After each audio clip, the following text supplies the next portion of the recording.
The MOBA genre is one of the most difficult markets to enter as a new game. With titles like League of Legends and Dota 2 to contend with, getting noticed as a new MOBA is almost impossible, and usually requires revolutionizing the genre in new and inventive ways. Enter Epic Games, who began developing a third-person shooter/MOBA hybrid that aimed at creating a competitive environment that could challenge the titans who dominated the space. With a big map, deep and rewarding mechanics, and truly beautiful graphics, many were expecting the new title to be a smash success. Unfortunately, there were things happening behind the scenes that killed the game before it could even take off. And once again, business was put ahead of the developer's vision, and ultimately, the players paid the price. This is Paragon.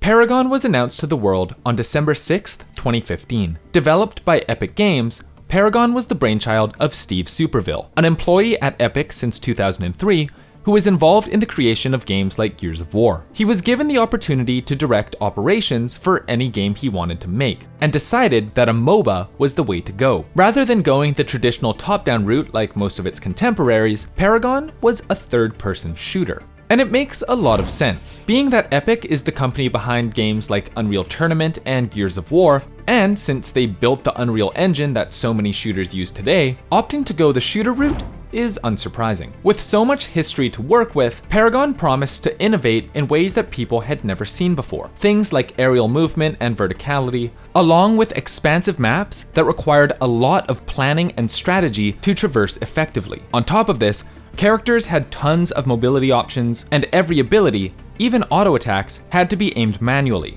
Overall, Paragon was an ambitious project that was in the hands of a team that many thought could actually pull it off. When the game went into open beta in 2017, fans were immediately taken by the game's depth. However, there was one system that didn't go over so well: the card system. Opting to do away with the item shop that is found in pretty much every MOBA, Paragon introduced cards. It's a fairly complex system and had several overhauls and iterations throughout Paragon's lifecycle, but basically, cards are modifiers that affect your character's stats and abilities. Going into a match, players can bring a deck of up to 40 cards, which can then be equipped to suit whatever situation one might find themselves in. Cards can be discarded throughout the match, freeing up points to use on other cards, but discarded cards become unusable for the rest of the game. So you have to be pretty smart about what you're equipping and when. There are passive and active cards, of which there are a limited number of slots, as well as special cards like the Prime Helix, which is only available if your team kills the Prime Helix Guardian.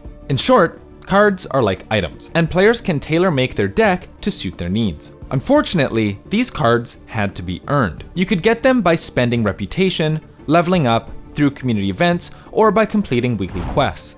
You could also buy them. I'll give you one guess as to what most players who wanted a competitive edge were likely to do. Now, the game wasn't completely pay to win. Sure, having a good deck was nice, but with such a high skill ceiling, good players could still outmaneuver and outplay their opponents, even if their cards were inferior. By the way, did we mention that the game was free to play? Well, it was, and this brings us to one of the major reasons that Paragon began to run into trouble. You see, in 2012, 48% of Epic Games was purchased by Chinese company Tencent, giving them partial control of the company's board of directors. It is more than likely that Paragon's business model of being free to play with microtransactions sprinkled throughout was the doing of Tencent, who own several other free-to-play titles with strikingly similar business models.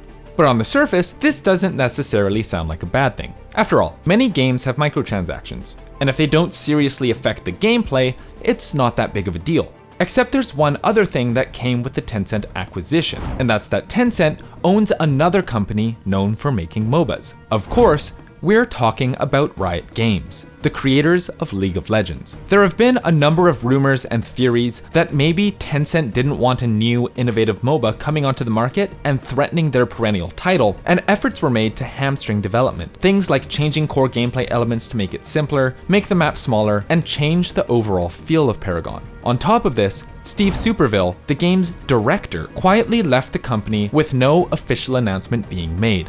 Now, theories like this are mostly conjecture, but one thing is for sure. After the 2017 beta, Paragon began to change. For starters, to try and combat the ridiculously long game times, Epic started introducing new features that changed the pace of the game significantly. From a global ability that allowed characters to move faster, to continually making the map smaller and smaller, to removing objectives on the map like the Prime Orb, which could rebuild a destroyed tower. Paragon began feeling less and less like a tactical MOBA, and more like a brawler. In addition, the card system went through changes upon changes upon changes, trying to figure out ways to both balance and monetize the unique system. To deliver to you, our fans, the best, most enjoyable, fun, competitive, engaging MOBA experience on. That's kind of like been the thing that's coming. It's like, why not just do an item shop? It's way more competitive, it's way more fair. That's true. But like, you've no investment in the item shop. Unfortunately, nothing seemed to stick, and the card system ended up alienating new players who couldn't be bothered to learn a new system just to use the items. Plus, the lack of tutorials meant that players were often confused when starting out. And Paragon's insistence on releasing new characters every 3 weeks meant that heroes were often completely unbalanced when they came out. The game's meta often shifted heavily in favor of the newest heroes, making others weaker by comparison or even obsolete. The final nail in the coffin was the explosion of Fortnite, which became so widely popular in such a short time frame that the team working on the Battle Royale had to call in reinforcements to keep up. Want to take one guess where they looked first? Almost immediately, workers were pulled off of Paragon and moved to work on Fortnite. In April 2018, the game shut down for good. A statement released by Epic Games read, quote, "It is with heavy hearts we've decided to close down Paragon. We truly appreciate everything you've put into Paragon. We've received many passionate ideas for where to take the game. The outpouring of thoughtful suggestions is another testament to this incredible community." Issuing refunds to all players who paid into becoming a founder, Paragon ceased development and went dark. As a fond farewell to their fans, Epic released approximately $17 million worth of assets to be used in Unreal Engine. Essentially, this meant that anyone and everyone could play around with character models and Paragon's effects, and add them to their own games or just have fun with it. It came off as a kind gesture from a team that truly cared about their game, and it appeared that the developers were devastated to see it go so soon. But Paragon wasn't done. There was a community behind the game. Forums and video content was huge before the game shut down, and with assets being released to the public, several groups took it upon themselves to start building a new Paragon. Pretty soon, remakes started to come out. The first two that looked like they could really make a splash were called Core, developed by Metabuff, and Predecessor, developed by OMEDA. Within a year of Paragon shutting down, both of these titles were under development, and on their way to becoming spiritual successors to the now defunct original. Over the next few months, other fan-made creations began coming out, like Fault, Overprime, and Ethereal. But one game rose above the rest to become the community's favorite remake: Predecessor. In December of 2020, Predecessor was given a mega grant from Epic Games, the company that originally shut down development, for up to $1 million to put towards developing Predecessor into a real game. Predecessor is cross-platform, and they're even bringing in guys like Ed Freeze, who was involved in developing the original Xbox, to help with development. In all, OMEDA secured $2.2 million in investments to produce Predecessor, and seemed to be putting together something really promising.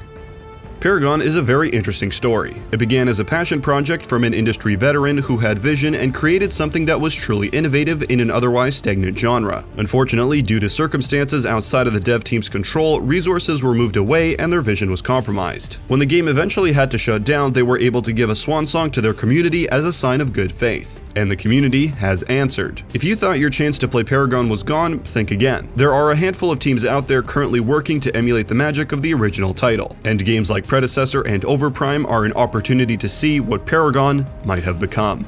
If you've played Paragon, what did you think of it? Are you interested in any of the revival efforts? Let us know your thoughts in the comments below. This video is made possible thanks to our wonderful patrons. Massive thank you to everyone on this list, and shout out to Jason B, Brendan QB, David Foxy Iron, Lyra Mauve, Sierra Shampoo, Weeaboo Spartacus, and Yashichi for being platinum supporters. And an extra special shout out to Steven, Noodles, Marco, Mookie, and Orioriol for being diamond supporters. We'd also like to extend an extra special shout out to Fool from the Art of Warfare for being our Grandmaster supporter. Your continued support is much appreciated. If you also want to support our channel and unlock perks, check out the Patreon link in the description below or join our Discord server. If you want to help us out in a different way, leaving a like, subscribing, and hitting the bell to stay up to date is also appreciated. My name is Jonah, thanks for watching.